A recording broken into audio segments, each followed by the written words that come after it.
Okay, we're back. Thanks for waiting. So, where we left off, we had created some rectangles that represented the products. Oops. Okay. We had created some rectangles that represented the products of a y value and an x value, basically. Okay. And we placed the positive values that we would get, basically things that happen in this quadrant or this quadrant, and we put them on the right. And we took the negative values and put them on the left so we could compare. What's the area of negative values? What's the area of positive values? In this case, it looks about the same. Okay. So if we add everything together, add the negatives to the positives, or subtract the negatives from the positive, we would get 0.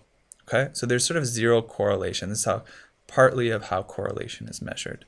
I want to show you a situation where we could have a positive correlation. Okay, same idea. We're going to add rectangles that correspond to each xy values pair. They get multiplied by each other. Okay, so each one represent a rectangle.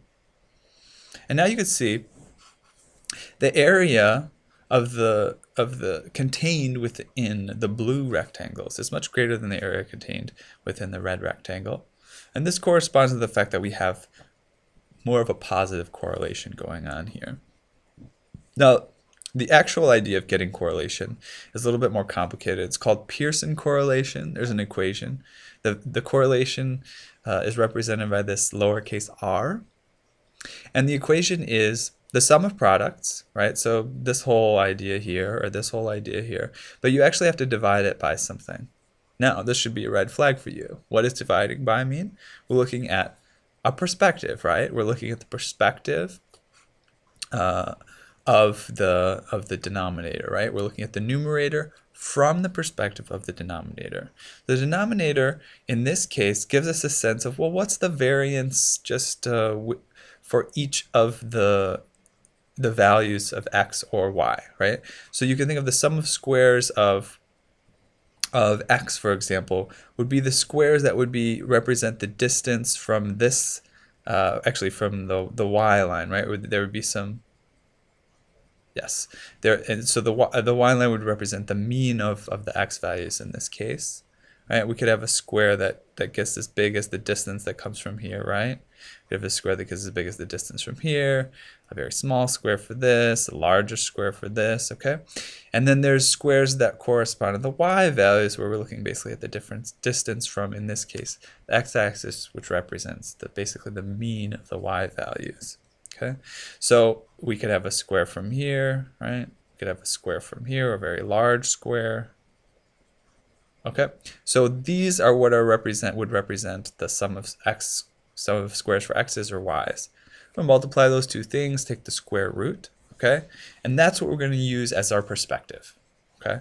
So it's basically, is the variability for the sum of products, how does that look with respect to the variability of each of the x's or y groups in their own right, okay?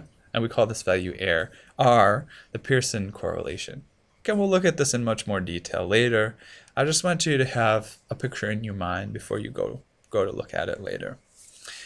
Correlation has three characteristics. It could have a direction. Okay, so is it positive? You could have a positive correlation. And by the way, the highest number you could have is 1. If you have positive correlation, it would look like sort of an oblong shape. If you were to circle these dots, it would go up to the right. If you have a negative correlation, you would have an equally strong oblong object, but it would go down to the left. You can imagine a situation where we had lots of red rectangles, but very few blue rectangles. And then you have a shape.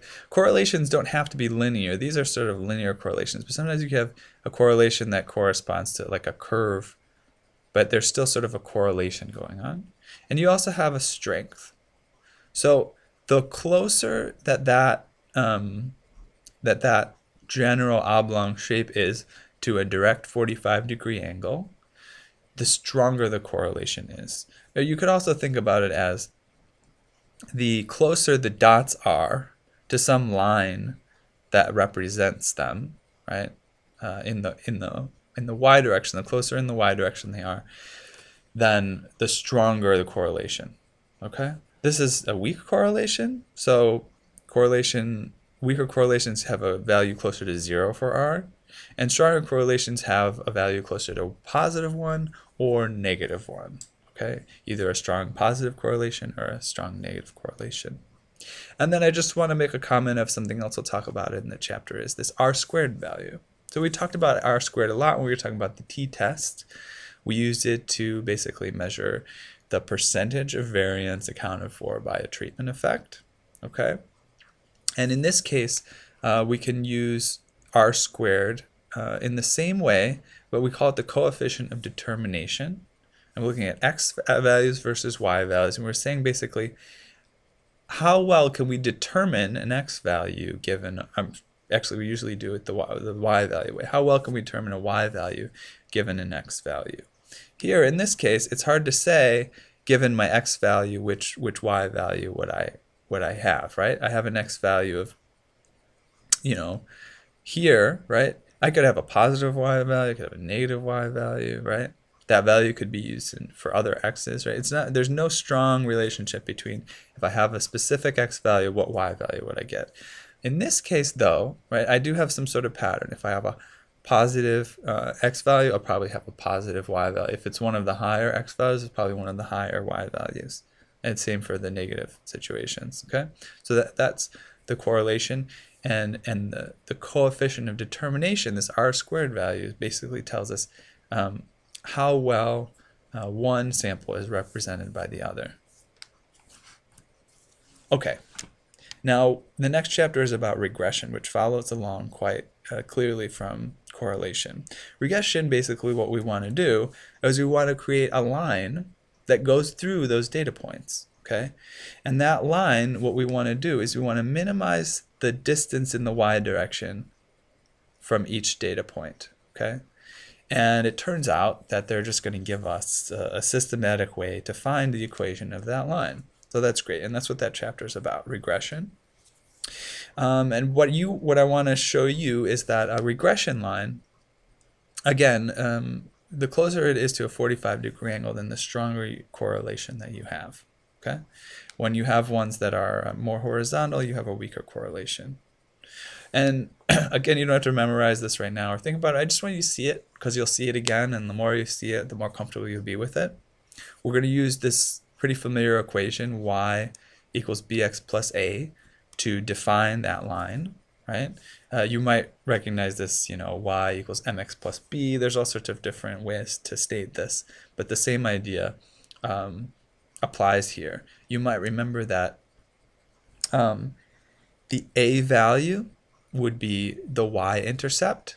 Okay, so basically, where does that line cross the y-axis? Okay, and the b value is called the slope. So basically, the slope is how steep is that line. Okay, so we'll learn again in this chapter about slope and y-intercept and a line and what that means. And we'll actually learn how we can take the values that we become comfortable with, which we will become comfortable with, like the sum of products, the sum of squares for x's or y's, or r, and we can find these critical values that will give us the best fitting line to the data. So if, for example, we'll find out that b, if you want to find b, you could take the sum of products and divide it by the sum of squares for x, and that'll give you the best value for b. You could also take the r value that you got, right? Remember r, I'll say it for you again, is the sum of products over the square root of the sum of squares for x times the sum of squares for y. So you take that r value and you can multiply it by the standard deviation for x divided by the standard deviation for y. You get the same value for b. And then we'll learn how to get a value for a, okay? And that once we get that's supposed to be underscore x, right? It's supposed to be a subscript x. Once we get our value for b, we can plug it into this equation. We multiply it by the mean for x, okay? And our a value would be the mean for y minus the mean for x times the b value that we just got. Now we'll learn about how to find a regression line. We'll learn to find out about how well a regression line fits the data. We'll throw throw back in r and r squared in this chapter. Okay, finally, we'll cover chi-square. This is the last concept which we'll cover. And then we'll be done with the semester. Okay. So chi-square is an example of a non-parametric test, which basically means that there's no parameters required or assumed in this situation. So you'll notice that when we do chi-squared, we use it on data that's not interval or ratio, sorry. It's going to be categorical data. So you're looking at a graph here of whether people have blue eyes, brown eyes, green, or other. Remember, this is nominal data. So how do you do statistics on nominal data? Well, you need to use non-parametric tests. Non-parametric tests, you don't have to try to imply anything about the parameters of the population in order to do some statistics, to figure out whether something is significantly different, right? That's kind of what our goal is. So what we'll find out in this case, we'll learn about an equation for chi-squared, which is the sum of observed frequencies minus expected frequency squared over the expected frequency. Okay, so basically, what frequency did you expect versus what frequency did you get? Remember, that's a difference, right, where it's a comparison. And we're looking at that from the perspective of the denominator, which is the expected frequency. You'll find in the chapter they give the example of, like, if you expected 10 people at a party, right, and 20 people show up, that seems like a big difference, right? If you're expecting 10 people and 20 people show up. But if you're expecting 100 people and 10 more show up, 110, then it's not that big of a difference. And that's kind of what we're looking at when we make these fractions in chi-squared. What was the observed difference versus what was the expected value of frequency? Okay, so now what we'll look at here is one case of a chi-squared test, okay? So for example, what if you want to test the hypothesis that you have a non-equal distribution of eye colors, okay? And you can use a hypothesis, right? The hypothesis would be that you'll probably find blue, brown, green-eyed people equally distributed in the population, okay? So for example, about 10 out of every 40 people would be blue, brown, green, or other. There's 40 in this total sample. This gives us this information in this text down here. So if you have 40 people, about 10 of them should be blue-eyed, 10 brown-eyed, 10 green-eyed, other. Okay. So what if you have this special population here, or this special sample here? You want to know, is that significantly different than what you would expect if things were distributed fairly evenly? Okay, and that's where we use this chi-squared test. So you can see I'm just inputting these numbers in the equations. Observed is 12 minus 10, which is expected. 12 minus 10, I square that value, divide by 10. Okay, and I do that for each of the values. Brown, right, 21 minus 10 squared over 10. 3 minus 10 squared over 10. 4 minus 10 squared over 10. And I get some value of chi-squared. And then you're asking, well, how do I know whether it's significant or not? Well, we have tables, just as we've seen previously, that give us an idea of what kind of values for that statistic are significant, okay? And you'll look up the critical chi-squared value in a table in the appendix B, and it'll depend on the degrees of freedom.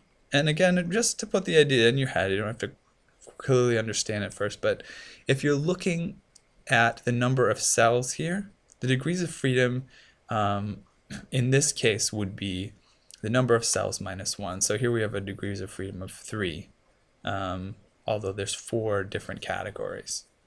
So that's chi-squared. And now you've seen about all the concepts that we'll cover for the rest of the semester after the second exam. These will be the concepts covered on the third exam, and then we'll mostly cover them on the final exam, as well as looking back at all the other topics. So I hope this helps you just sort of get a bite on this stuff, get it in front of your face, in front of your eyes, start thinking about it, take a look at it. So as we progress through the chapters, you can have something to latch on to and think about it with a little bit more of a perspective of everything that we're going to cover as you look at each individual thing.